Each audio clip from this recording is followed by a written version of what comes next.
Hi, I'm Ed Lyon, Chief Tax Planner at Excel Empire, and today I'm here to educate you about some bad tax advice floating around on social media.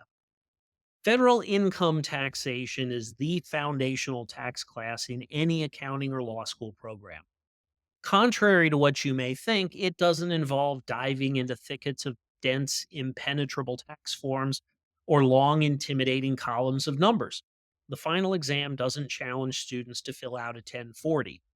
Instead, the class focuses on introducing students to basic concepts that apply throughout the tax world. What exactly is income? When is it realized or recognized? What are deductions and when are taxpayers entitled to them? What are things like depreciation and amortization? What's the best remedy for serious tax headaches and why is it usually alcohol? Today, I'm going to discuss how one would be influencer mishandles the very basic concept of substance over form. As I record this video, summer is here, and that means vacation travel. Unfortunately, vacations are pricey. Wouldn't it be great if you could get a deduction for those beach nirvana expenses? Never fear, Anna from Instagram is here to show you the way.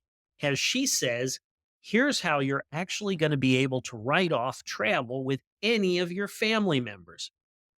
The answer, it turns out, is to put them on your company board of directors. That way, she says, when you travel and you want to make that a business deduction because you're talking about quarter one goals or you're having a retreat to mastermind on what the future of the business is, guess what? Your husband is on there. So now his plane tickets, the entire hotel, the meals can be written off for everybody.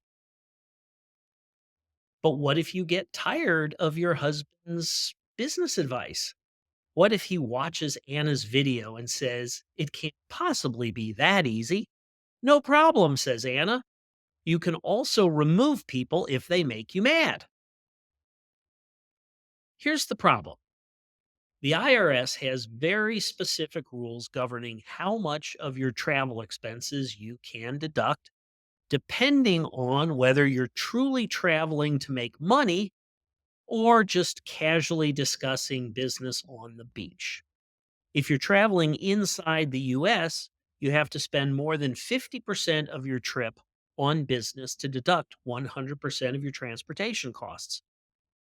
If that number drops below 50%, your deduction drops to zero. Lodging and meals are deductible for business days, but not personal days. And as for spouses and other dependents, there's no deduction at all unless their presence has a bona fide business purpose.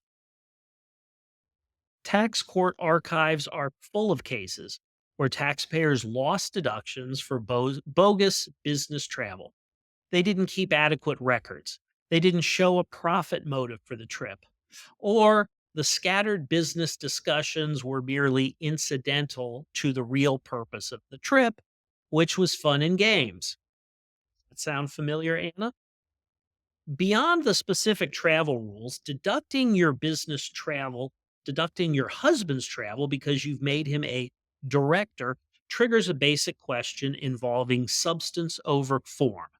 The IRS doesn't just look at the legal form of a transaction, they look for actual substance. Throwing your husband on your board may look good on paper, but serving on a board is an important legal commitment with specific responsibilities and liabilities. And if you kick your husband off your board just because he makes you mad, you can actually lose the legal protection you formed your corporation to secure in the first place. I sat through federal income taxation class, so you don't have to. Take advantage of it. If you're traveling for business this summer, some legitimate tax planning may well save you enough to pay for the trip without playing board of directors shell games. Thanks for joining me today and subscribe to our channel for more great tax strategies. And if you want to see how much you're overpaying, check out our tax reduction estimator at excelempire.com.